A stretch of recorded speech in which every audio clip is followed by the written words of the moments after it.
Hello, I'm William Weirs, and this is, Going away. and we saw Mare of Easttown, and we'd like to thank one of our Twitter followers who recommended it. So thank you. And so, what did you think? I thought it was really good. I thought it really spoke to where we are as a nation, which is not in a good place.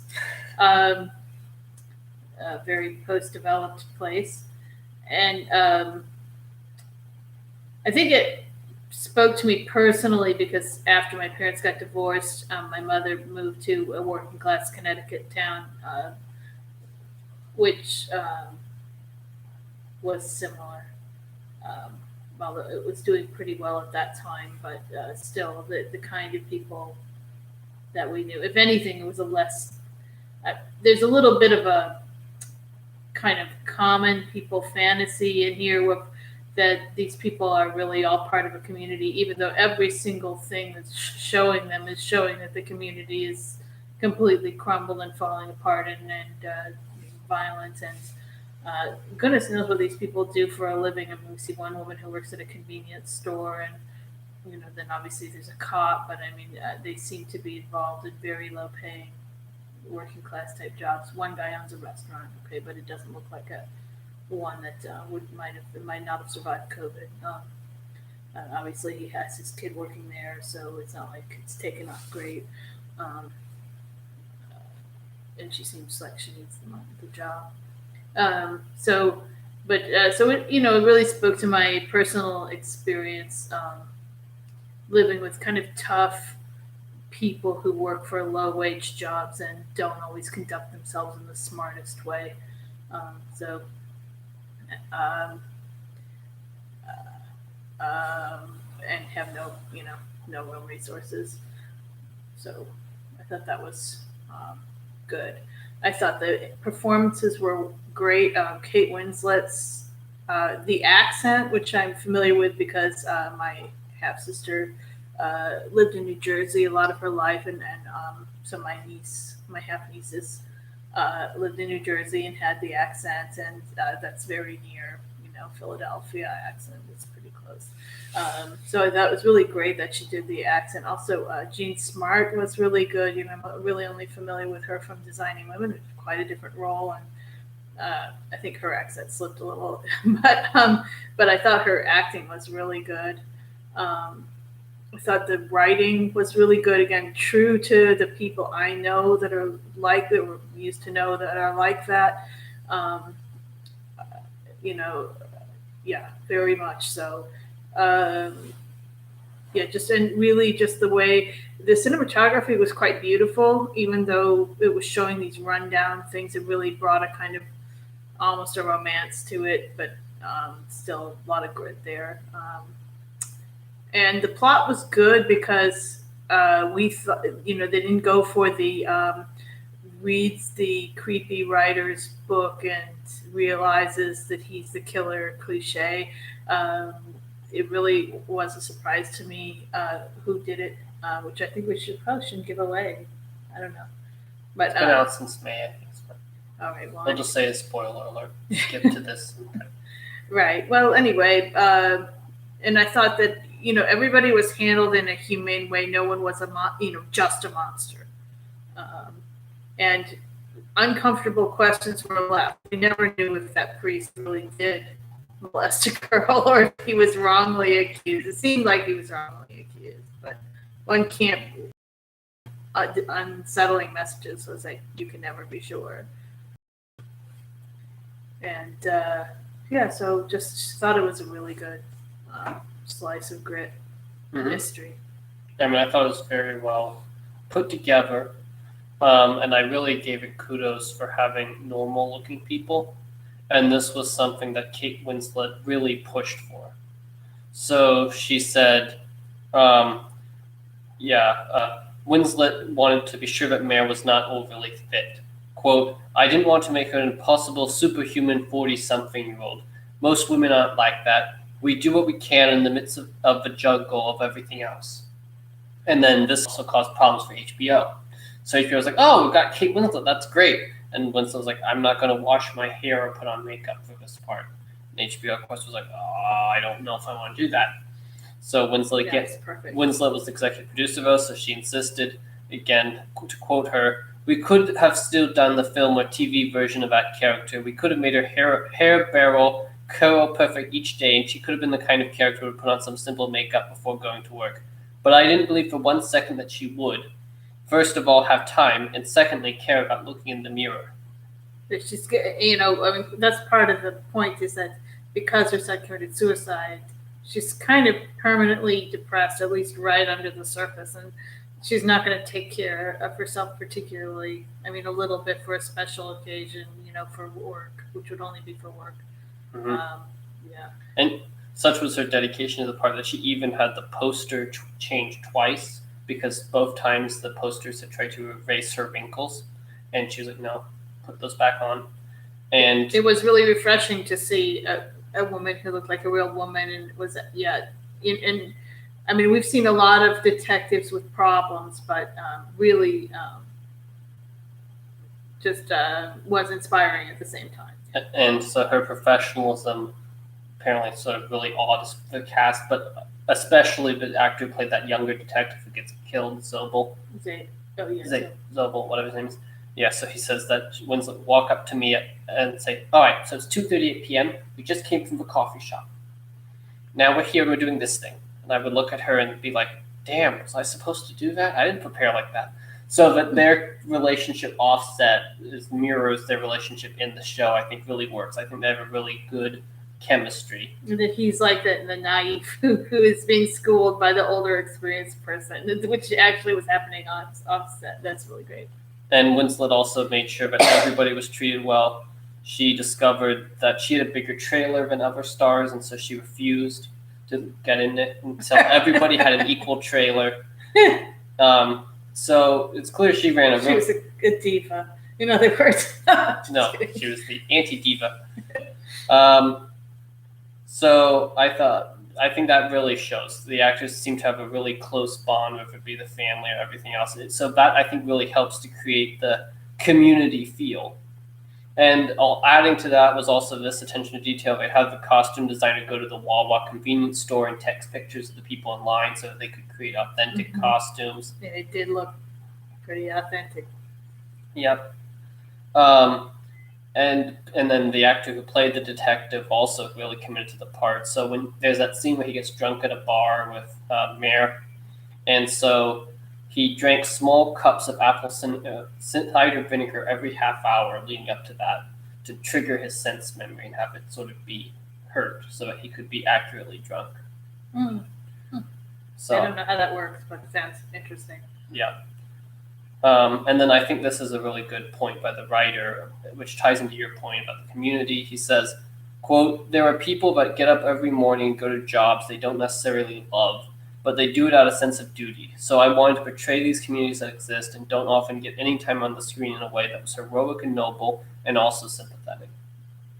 Right. But you also see, the terrible violence and things.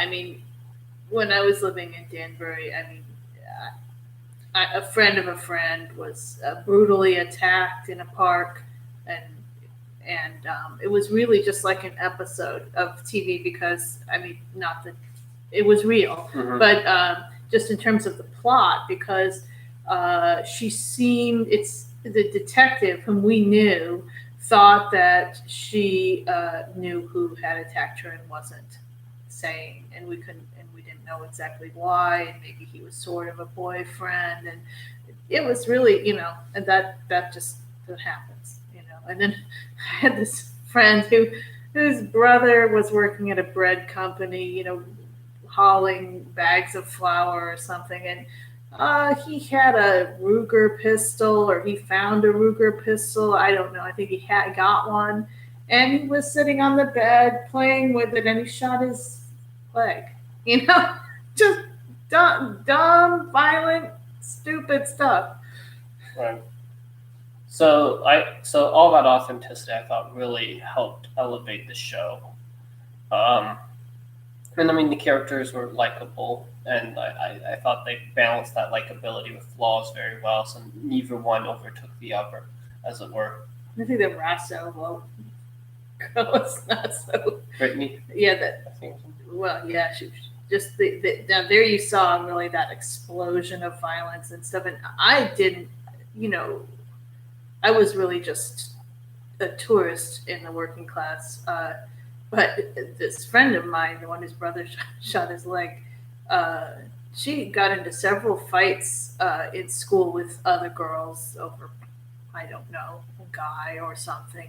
And in one, she was down on the floor, and the other girl was beating her with a wooden. It was when clogs were in. He was beating her with a wooden clog in the head. So yeah, and the year after I left the high school to go to a prep school, there was a murder there. That was a knife stabbing over a guy. So yeah, it's like that. Yeah. Right. So I thought that was all very good. And also the casting director did a really good job because there were a lot of characters and she made sure each of them had a unique face or something. So we never got confused who people were, which usually happens on a show with a cast this big. So I think the casting director deserves credit. Right. And there were two men with beards that were about the same age. So and they were both important characters. So I didn't get them confused. I also liked how the police chief was handled because he also could have been really cliched. If you're off a case, and could have been like the really, yeah, he had to say the gun, the badge thing. Yeah, he could have been the stereotypical loud African American police chief we've seen a lot of times. But I liked how he was sort of quiet and he understood Mare's ways, but he also had to put his foot down. So I thought he was done really well. It seemed like actually that he had come from a more refined background, or had cultivated to be more refined. It didn't seem like a community. If we were realistic about this community, it would not be a community that embraced Black people, and especially if they were above you. So that would be the kind of thing you would want to cultivate if you were a Black person in that position, I think, in that community. Mm-hmm. They didn't show that, because that would be promoting it. So there was a lot of good stuff. Then there was some stuff I was a little more gray on. What did you think of the stuff of Siobhan? Siobhan. Well, I don't know. Well, I'm not sure how that family would have afforded Berkeley, but I guess she got a scholarship. I don't know. Her character never really. It always felt like her character was, I don't know, on another show a lot of the times. Sometimes there was something like with her drug breakdown about having to see her brother kill himself. Why did you send me in? But I don't know. Her whole make a documentary plot. That's another. I don't know. Maybe the writer was trying to put in as red herrings the things that often solve the mysteries on these shows, because that's another thing that often solves it. The detective finds the documentary or sees it for the first time and sees some detail that solves the case, that kind of thing. Mm-hmm. And it never entered into it, but it was really just kind of about her finding herself. I thought it was to try to give some lightness to some very happy, very upward trajectory story to it, because I could tell you, I can't think of a single person who, I knew one woman, but I'm not sure what became of her, because she was a coke addict, single mom. She's kind of more like the victim here. But she got off the coke and went to college. She had some resources because her father, although he was very bipolar, not the minor type, but the real type, had some money and sent her to a college. And I'm not sure what became of her, but so there were some people who could make it out or had an opportunity to make it out, although she could have ended up like the mother who survives in this show, who gives up her kid because she goes back on stuff. Right. I'm not sure. I think that she dropped out of the school up there and came back, but I think that she finished up at like Easttown or something. Mm-hmm. And then there were also odd things. So there was also that police officer who was afraid of blood. I thought he was going to do something, and he never did anything. It was an odd plot thread to introduce and then just drop. Yeah, that was. So what I wonder is, because I know this was filming, then COVID happened, they had to like suspend production for a couple months, during which one of the cast members died and had to be quickly written off of that death into the telephone pole. If they couldn't get all the actors they wanted because of COVID, safety protocols, and so adjustments had to be made. I don't know for sure, but it just felt odd that certain things were dropped. Right. Dylan Hinchley, his wandering around outside turned out to be nothing. Yeah, it was just funny.